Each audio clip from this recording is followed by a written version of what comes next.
વિદ્યાર્થી મિત્રો, આપણે જોઈ રહ્યા છીએ ધોરણ 8 સ્વ અધ્યયન પોથી ભાગ પહેલો.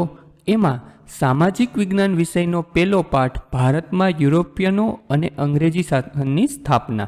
તો ચાલો વિડીયોની શરૂઆત કરીએ. શરૂઆતમાં આપણને થોડા વિકલ્પો આપ્યા છે કે પહેલું જ આપણને કીધું છે કે પ્રાચીન અને મધ્યકાલીન ભારતમાંથી કઈ ચીજવસ્તુઓની યુરોપમાં નિકાસ થતી હતી. તો ઓપ્શન ડી ઉપરોક્ત તમામ, મતલબ મરી મસાલા, તેજાના, સુતરાઉ કાપડ, રેશમી કાપડ, ગરી વગેરેની. ત્યાર પછી ભારતમાં આવવા માટેનો જળમાર્ગ શોધવાનો પ્રયત્ન કયા નાવિકે કર્યો નહોતો. તો કે પ્રિન્સ હેનરીએ. બાકી બધાએ કોલંબસે કર્યો હતો, ડાયસે કર્યો હતો, વાસ્કો દ ગામાને તો મળી જ ગયો હતો. ત્યાર પછી યુરોપમાંથી ભારત આવવા માટે કયા બે મહાસાગરોમાંથી પસાર થવું પડતું. તો કે આર્કટિક અને એટલાન્ટિક. ત્યાર પછી યુરોપમાંથી ભારત આવનાર પ્રજાનો યોગ્ય ક્રમ લખો. તો સૌપ્રથમ કોણ આવ્યું. તો કે પોર્ટુગીઝો આવ્યો, ત્યાર પછી ડચ આવ્યા, પછી અંગ્રેજો આવ્યા અને ફ્રેન્ચો આવ્યા. ત્યાર પછી આપણને એવું કીધું છે કે પોર્ટુગલ પ્રજા વિશેનું કયું વિધાન યોગ્ય નથી. તો કે ઓપ્શન ડી, તેઓ પોતાની પહેલી કોઠી બંગાળના શ્રીરામપુરામાં સ્થાપી હતી. આ વિધાન એના માટે સાચું નથી. અને વિડીયો કેવો લાગ્યો, અથવા તો હજી સુધી તમે જો જ્ઞાન વિશ્વને સબસ્ક્રાઇબ નથી કરી, નીચે આપેલા સબસ્ક્રાઇબ બટનને ક્લિક કરો, બાજુનું બેલ આઇકન પણ દબાવો. વિડીયો પસંદ આવ્યો હોય તો લાઇક કરો અને હા, કોમેન્ટ કરવાનું ભૂલતા નહીં. ત્યાર પછી પોર્ટુગીઝીએ ભારતમાં મેળવેલ વેપારી સંસ્થાઓને સમયકાળ મુજબ ક્રમિક ગોઠવો. તો પહેલાં ગોવા, પછી વસઈ, દીવ અને છેલ્લે આવશે દમણ. ત્યાર પછી યુરોપિયન પ્રજા અને તેના અમલદારો પૈકી નીચેની કઈ જોડ યોગ્ય નથી. તો કે જર્મન અને કોલંબસ. ત્યાર પછી નીચે પૈકી કયો ગવર્નર જનરલ અંગ્રેજ નથી. તો એમાં આવશે અલ્મેડા, મતલબ કે બી. ત્યાર પછી 3 પ્રાંતો મળીને જે આજે કોલકાતા તરીકે ઓળખાય છે, એમાં કયા પ્રદેશનો સમાવેશ નથી થતો. તો કે મગધ. ત્યાર પછી ભારતમાં પોર્ટુગીઝ સંસ્થાની સ્થાપના કોણે કરી હતી. તો કે આલ્બુકર્કે. ત્યાર પછી કર્ણાટક વિગ્રહો કઈ બે યુરોપિયન પ્રજાઓ વચ્ચે થયેલા હતા. તો કે ઓપ્શન એ, અંગ્રેજો અને ફ્રેન્ચો વચ્ચે. ત્યાર પછી અંગ્રેજોનો વીરતાથી સામનો કરીને વીરગતિ પામનાર શાસક નીચે પૈકી કોણ હતો. તો કે સી, ટીપુ સુલતાન. ત્યાર પછી આપણને ખાલી જગ્યાઓ પૂછી છે. ઈસવીસન 1453માં તુર્કોએ ખાલી જગ્યા જીતી લીધું હતું. તો કે કોન્સ્ટેન્ટિનોપોલ. ત્યાર પછી સર ટોમસ રોયે ખાલી જગ્યા પાસેથી ભારતમાં વેપાર કરવા માટેની પરવાનગી મેળવી હતી. તો કે જહાંગીર પાસેથી. મુઘલ બાદશાહે ખાલી જગ્યાએ અંગ્રેજને બંગાળમાં મુક્ત વેપાર કરવાની મંજૂરી આપી હતી. તો કે શિયરે. ત્યાર પછી મૈસૂર રાજ્યના ખાલી જગ્યા નેતૃત્વમાં સૌથી શક્તિશાળી રાજ્ય બન્યું હતું. તો કે ટીપુ સુલતાનના. છેલ્લો ખાલી જગ્યા, પાણીપતના ત્રીજા યુદ્ધમાં ખાલી જગ્યાઓની હાર થઈ હતી. તો કે મરાઠાઓની. ત્યાર પછી મને ઓળખો, હું કોણ છું. મેં ભારત આવવા માટેનો જળમાર્ગ શોધ્યો છે. તો કોણ. તો કે આપણને તો ખ્યાલ જ છે, વાસ્કો દી ગામા. ત્યાર પછી અમે ગોલકોંડાના શાસક પાસેથી ફરમાન મેળવી પોતાનું સ્થાન જમાવ્યું હતું. તો કે ડચ. હું કોલકાતામાં આવેલ અંગ્રેજોનો કિલ્લો છું. તો કે ફોર્ટ વિલિયમ્સ. હું હૈદર અલીનો પુત્ર છું. તો કે ટીપુ સુલતાન. અને મારી પરિષદમાં એક કાયદા સભ્યને નીમવામાં આવતો. તો કે ગવર્નર જનરલ. હવે આપણે ખોટો શબ્દ ચેકીને ફરી લખવાનું છે. સાગરના સ્વામી તરીકે ફ્રેન્ચો નહીં, પણ કોણ ઓળખાતા. તો કે પોર્ટુગીઝો, એટલે ફ્રેન્ચ આપણે ચેકી નાખશું. ત્યાર પછી ડચ એ સૌપ્રથમ શ્રીલંકા કે નેપાળ. તો કે શ્રીલંકા સાચું છે, નેપાળ ખોટું છે. એની ઉપર એને આક્રમણ કર્યું હતું. મીર જાફરના વિશ્વાસઘાતના કારણે સિરાજુદ્દૌલાની હાર થઈ હતી. ટીપુ સુલતાન ના આવે એટલે આપણે એને ચેકી નાખ્યું. ત્યાર પછી ભારતમાં પોલીસ તંત્રની સ્થાપના રોબર્ટ ક્લાઇવે નહોતી કરી, એટલે રોબર્ટ ક્લાઇવ આપણે ચેકી નાખ્યું. ત્યાર પછી હૈદર અલીના મૃત્યુ પછી ખાલી જગ્યા વિગ્રહના સમયે થયું હતું. તો કે બીજા કે ત્રીજા. તો કે બીજા વિગ્રહ સમયે. તો ત્રીજો આપણે ચેકી નાખ્યું. હવે એના પછી આપણને ટૂંકમાં જવાબો પૂછ્યા છે, મતલબ કે 1-2 વાક્યના.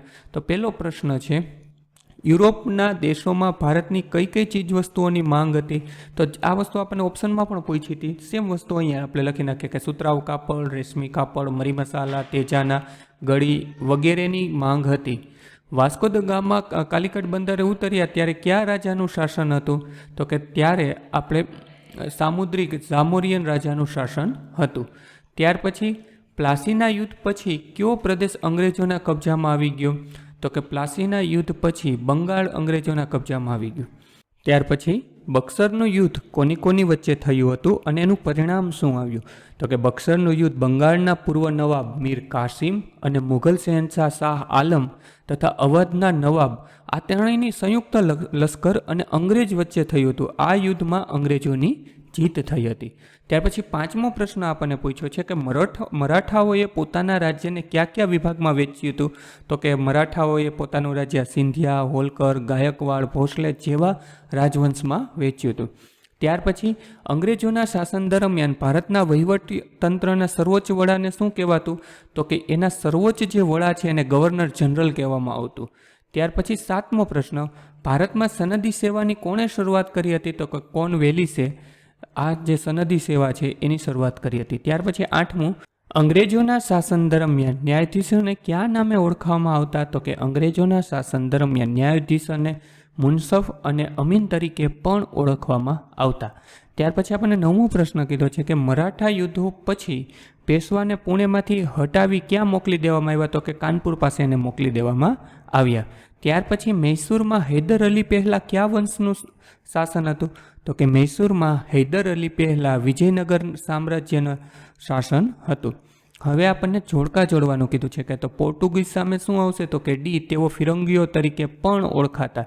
ત્યાર પછી ડચ માટે શું આવશે? તો કે ઈ, તેઓ વલંદા તરીકે ઓળખાતા. અંગ્રેજો માટે બી, તેઓ ભારતના સર્વોપરી બન્યા. ડેનિશ માટે એ, તે ભારતમાં વેપાર આગળ વધારી શક્યા નહીં. અને ફ્રેન્ચ માટે સી, ચંદ્રગીરીના રાજા પાસેથી મદ્રાઈ અથવા તો ચેન્નઈને તેણે પટ્ટે મતલબ કે ભાડે લઈ અને કોઠીની સ્થાપના કરી. ત્યાર પછી એકાધિકાર, એક હથ્થુ સત્તા, સરમુખિયાત શાહી તેમજ ઇજારો ઠેકો કે જેમાં કોઈ એકના હાથમાં સત્તા હોય તેને એકાધિકાર કહેવામાં આવે. ત્યાર પછી સંસ્થાન એટલે કે એવો પ્રદેશ કે જે તે ક્ષેત્રમાં વેપાર કરવા માટે નક્કી કરેલા પ્રદેશનું સંસ્થાન કહે છે. પછી દ્વિમુખી શાસન એટલે કે કોઈ પ્રકારનું શાસન બે જુદી જુદી શાસન પદ્ધતિથી થતું હોય તેને દ્વિમુખી શાસન પદ્ધતિ કહે છે. ત્યાર પછી ઐતિહાસિક કારણો આપણને માંગ્યા છે કે પ્લાસીના યુદ્ધમાં અંગ્રેજો સામે સિરાજુદ્દૌલાની હાર થઈ કારણ કે મુર્શિદાબાદ પાસે આવેલા પ્લાસી નામના સ્થળે નવાબના સેનાએ અંગ્રેજોનો મુકાબલો કર્યો, પરંતુ મીર જાફર નામનો જે વ્યક્તિ હતો એણે વિશ્વાસઘાત કર્યો, જેના કારણે સિરાજુદ્દૌલાની હાર થઈ. હવે એના પછી આપણને પૂછ્યું છે કે અંગ્રેજો ભારતમાં સર્વોપરી બન્યા. શા માટે એવું થયું? તો કે પ્લાસીના યુદ્ધ પછી સમગ્ર બંગાળ અંગ્રેજોના અધિકારમાં આવી ગયું. બક્સરના યુદ્ધ પછી અંગ્રેજોને બંગાળ, બિહાર અને ઓરિસ્સાના અધિકાર પ્રાપ્ત થયો. ત્યારબાદ મૈસૂર વિગ્રહમાં પણ અંગ્રેજોની જીત થઈ અને મરાઠાઓની તાકાતોને પણ એને શું કર્યું? તો કે કચડી નાખવામાં આવી. આમ વિંધ્યાચળથી લઈ દક્ષિણના બધા જ ભાગમાં અંગ્રેજોની સત્તા સ્થપાઈ ગઈ. ત્યાર પછી વેલેસ્લીએ ભારતની સનદી સેવામાં આવતા બ્રિટિશરો માટે તાલીમ સંસ્થાની સ્થાપના કરી. શા માટે એવું કર્યું?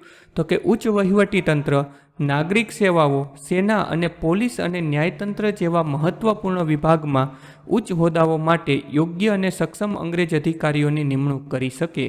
આ માટે તેણે તાલીમી સંસ્થાની સ્થાપના કરી. હવે આપણને કીધું છે કે ટૂંક નોંધ લખો વાસ્કો દી ગામા વિશે. તો કે વાસ્કો દી ગામા કોણ હતું? તો કે એક નાવિક હતો. 1498માં કાલિકટ ખાતે આવી પહોંચ્યો હતો. તેણે પોર્ટુગલથી આફ્રિકા અને આફ્રિકાથી ભારત આવવાનો નવો જળમાર્ગ જે છે એની એણે શોધ કરી હતી. ઈસવીસન 1498માં વાસ્કો દી ગામા આવ્યો ત્યારે કાલિકટમાં સામુદ્રિક રાજ કરતો હતો. તેણે પોર્ટુગીઝોને વેપાર કરવાની પરમિશન આપી અથવા તો સંમતિ આપી. ત્યાર પછી કોર્નવેલિસના સુધારા શું હતા આપણે સમજીએ. તો કે કંપનીને બાહોશ અમલદારી મળી રહે એ માટે ભારતમાં સનદી સેવાની એણે શરૂઆત કરી. તેણે કંપનીના કર્મચારીઓને વેપાર પર પ્રતિબંધ મૂકી દીધો તથા ભ્રષ્ટાચાર વિરુદ્ધ નિયંત્રણો મૂક્યા. તેણે મહેસૂલી તંત્ર અને ન્યાયતંત્રને એકબીજાથી અલગ કરી દીધા. તેણે બંગાળને 23 જિલ્લાઓમાં વેચી નાખ્યું અને દરેક જિલ્લા પર કલેક્ટરની નિમણૂક કરી. એ કલેક્ટરોને જિલ્લાને લગતી વહીવટી અને ન્યાયિક સત્તાઓ સોંપવામાં આવી. ત્યાર પછી બ્રિટિશ શાસન સમયની લશ્કરી વ્યવસ્થા શું હતી એ સમજીએ. તો કે ભારતમાં બ્રિટિશ શાસન વિશિષ્ટ લશ્કરી નીતિઓના કારણે અસ્તિત્વમાં આવ્યું. તેનું લક્ષ્ય ભારત જીતવાનું તેમજ ભારતના આંતરિક વિગ્રહોને દબાવવાનું અને બ્રિટિશ ભારતના સામ્રાજ્યનો વિકાસ કરવાનું હતું. તેમાં તે સફળ પણ થયા. કંપનીની સેનામાં અનેક ભારતીય સૈનિકો તરીકે જોડાયા, પરંતુ ઉચ્ચ જે અધિકારીઓ છે એ માત્ર ને માત્ર અંગ્રેજો જ બની શકતા અને જે ભારતીય છે એ ખાલી સુબેદાર હોદ્દા સુધી જ પહોંચી શકતા, પરંતુ સૈનિકોને માસિક પગાર આપવામાં આવતો જે નિયમિતપણે અપાતો. ત્યાર પછી આપણને એવું કીધું છે, નીચે આપેલા શબ્દચોરસમાંથી ભારતમાં આવેલી યુરોપિયન પ્રજાઓ, અંગ્રેજના વડા દ્વારા લડાયેલા યુદ્ધો અને ગવર્નર જનરલના નામ આપણે ગોતવાના છે. મેં અમુક ગોત્યા છે. જો પેલું તો અંગ્રેજો છે, હેસ્ટિંગ છે, ડચ છે, બક્સરનું યુદ્ધ હતું, અહીંયા કોર્નવેલિસ છે, ફ્રેન્ચ છે, રોબર્ટ ક્લાઇવ છે, પ્લાસી છે, કર્ણાટક વિગ્રહ છે. તો આમાં હજી થોડાક છુપાયેલા છે, તો તમે ગોતી શકો. ત્યાર પછી આપણને એવું કીધું છે, અહીંયા જો મેં એના નામ પણ લખી નાખ્યા, ફ્રેન્ચ, અંગ્રેજ, પોર્ટુગીઝ, ડચ, ભારતમાં અંગ્રેજો દ્વારા લડાયેલા યુદ્ધો અને ગવર્નર જનરલ વિશે. અહીંયાથી જે આપણે ગોઈતા તેને અહીંયા આપણે લખી દીધા. અહીંયા આપણો વિડીયો પૂરો થાય છે. તમને આ સોલ્યુશનમાં કાંઈ ના સમજાણું હોય કોમેન્ટ કરીને જણાવજો. બધા જ વિષયના સોલ્યુશનની લિંક, પ્લેલિસ્ટની લિંક નીચે ડિસ્ક્રિપ્શનમાં આપી છે, તો ત્યાંથી પણ તમે જોઈ શકશો. બાળ મિત્રો, વિડીયો જોવા માટે ખૂબ ખૂબ આભાર. આ વિડીયોને લાઈક કરો. જો હજી તમારા મિત્રો સાથે આને શેર ના કર્યો હોય તો આ વિડીયોને શેર કરજો અને મારી આ ચેનલને કે જ્ઞાન વિશ્વને સબસ્ક્રાઈબ કરવાનું ભૂલતા નહીં. ચોક્કસથી આ ચેનલને તમે સબસ્ક્રાઈબ કરજો. Thanks for watching. ફરી મળશું બીજા વિડીયોમાં.